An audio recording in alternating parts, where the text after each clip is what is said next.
Hello and welcome to third video of my free CCNA Cisco Certified Network Associate course. Today we will be talking about networking models. There are two types of standardized networking models available. First is OSI networking model and the second one is TCP/IP networking models. But wait, what is a networking model? A networking model or networking architecture refers to a comprehensive set of documents. These documents are a set of rules, functions, protocols, and they define how the computer network will operate and how the two computer systems will communicate with each other.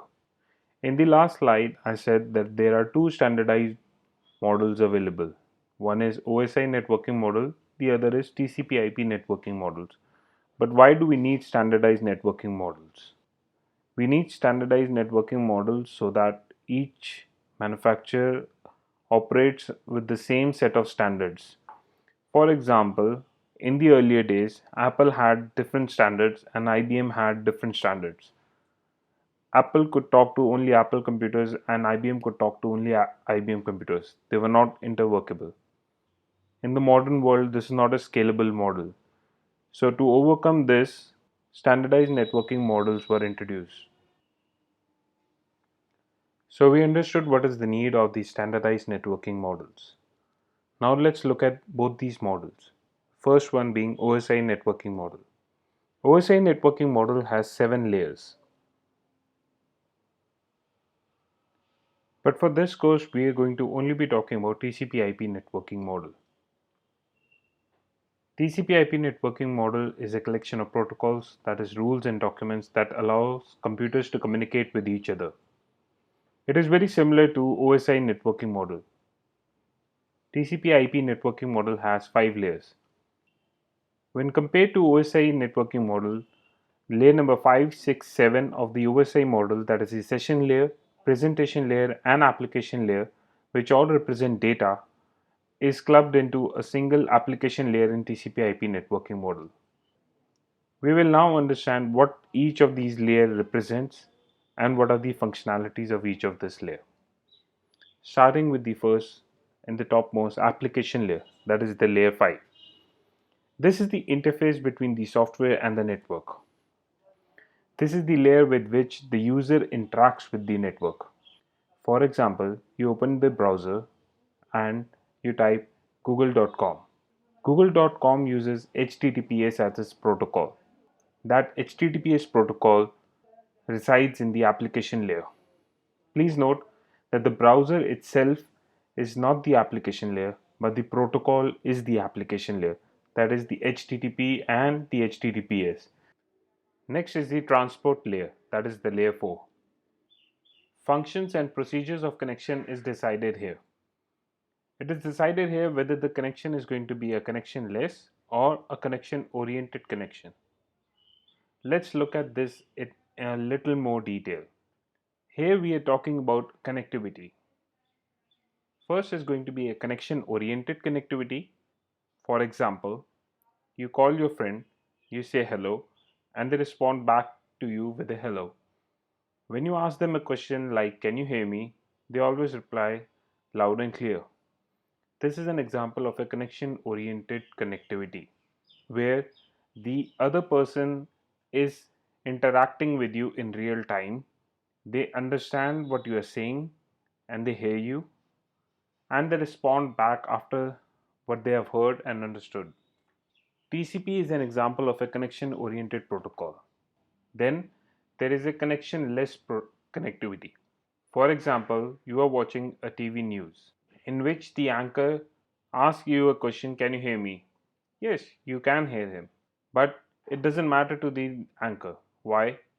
Because they cannot hear you back.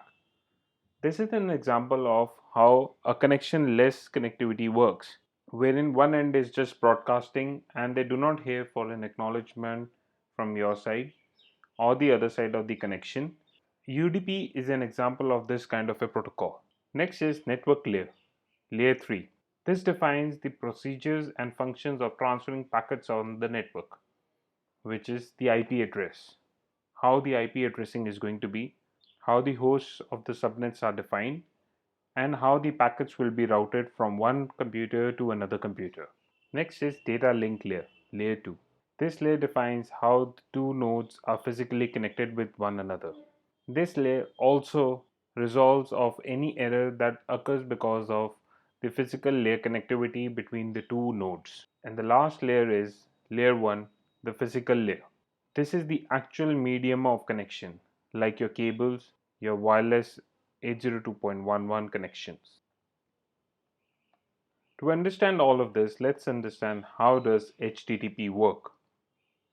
In broad spectrum, a client requests for a web page from the server and the server offers the web page to the client. Let's get into a detail of how this actually works. When the client requests web page from the server, this request is a GET request. The HTTP header here used is GET.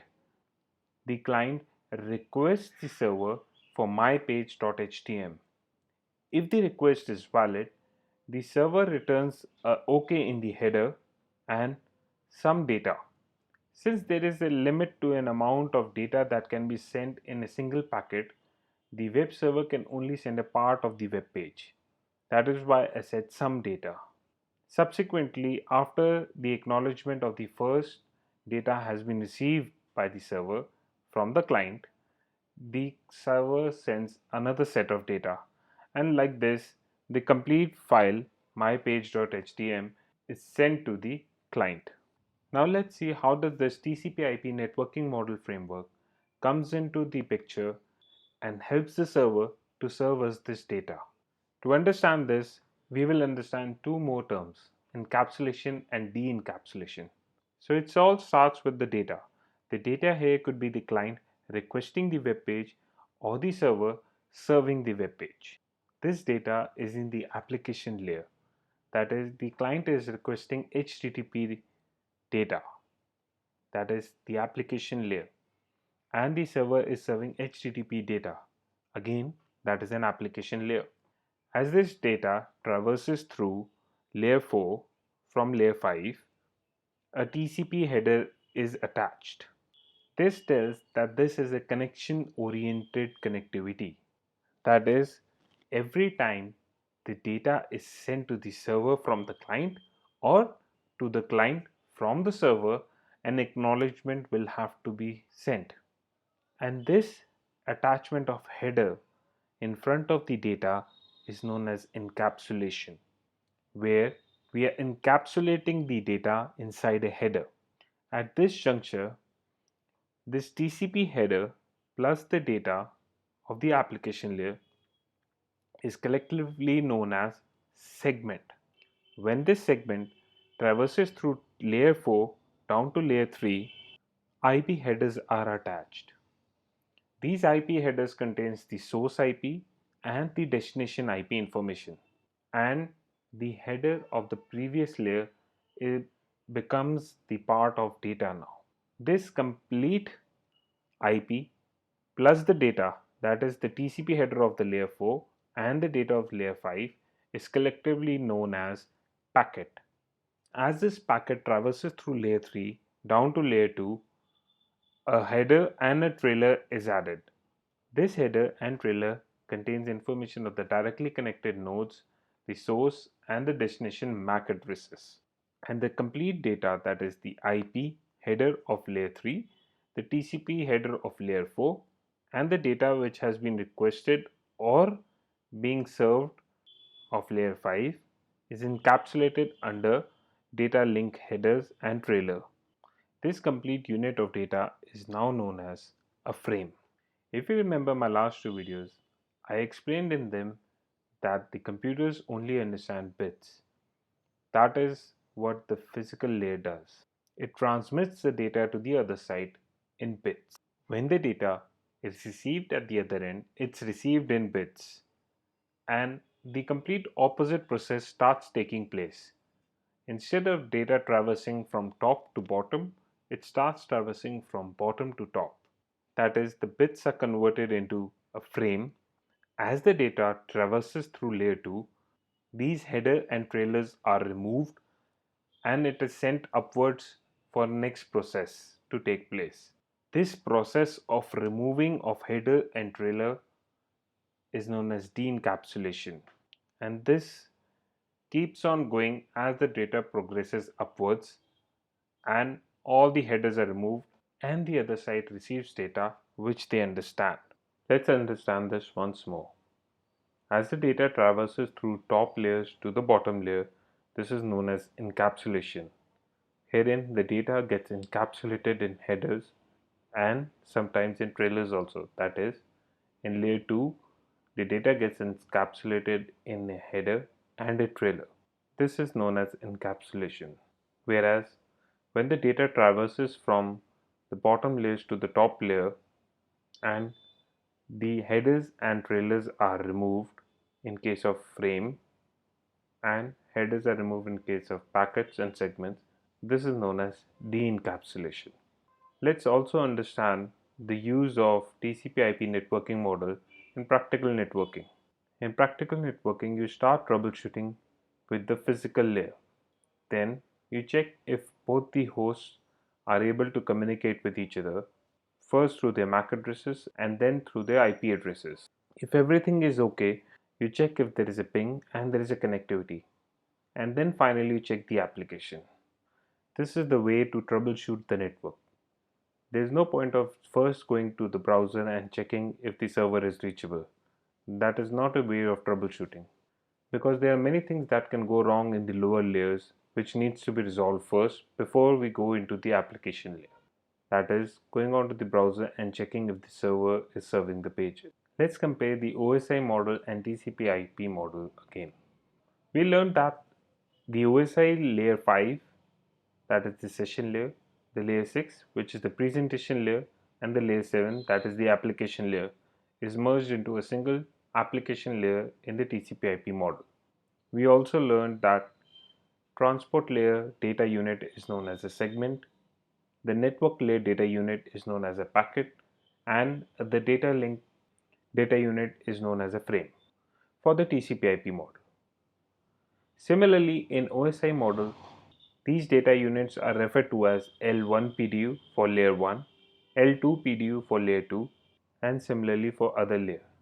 Here the PDU stands for Protocol Data Unit. We now understand that the data gets encapsulated first by the TCP header, then the IP header, then the data link headers and data link trailers. This process happens within the computer itself. This process happens within the client computer itself. This interaction of layer 5 with layer 4 is known as adjacent layer interaction. Similarly, in the server, when the data gets de-encapsulated from layer 2 to layer 3, that is, the link header and link trailers are removed and sent over to layer 3, that is also known as adjacent layer interaction. On the other hand, when the client is sending a TCP segment to the server and the server responds that they have received the TCP segment, this interaction of layer 4 of the client and layer 4 of the server is known as same layer interaction. Evidently, this same layer interaction happens between the two nodes and not within the system. In case of adjacent layer interaction, the interaction happens within the node itself. Let's review what we have learned today. A networking model is a collection of protocols, rules, documents that allows computers to communicate with each other. The TCP/IP network model has 5 layers: the application layer, the transport layer, the network layer, the data link layer, and the physical layer. The layer 4 transport layer is either connection oriented or a connectionless. Difference between encapsulation and de-encapsulation. When we are adding headers or trailers to a data unit, that is encapsulation, whereas when we are removing headers or trailers from a data unit, that is known as de-encapsulation. A segment is a layer 4 data unit, a packet is a layer 3 data unit, and a frame is a layer 2 data unit, and their correlations with the OSI model.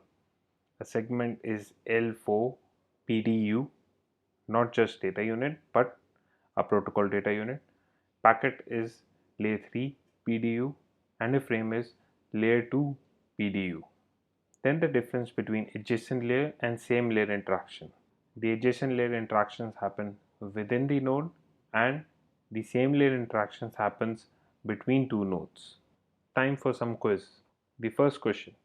The process of packaging of data by the computer in IP headers and then in data link header and trailer is known as what? Option A, same layer interaction. Option B, connection oriented transmission.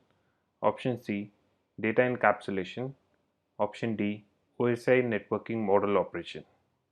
You can pause the video here to answer. Okay, the correct answer is option C, data encapsulation. Data encapsulation is the process of packaging of data in respective header or trailer by each of the layer. Let's review all the other options one by one. Option A, same layer interaction. This is incorrect.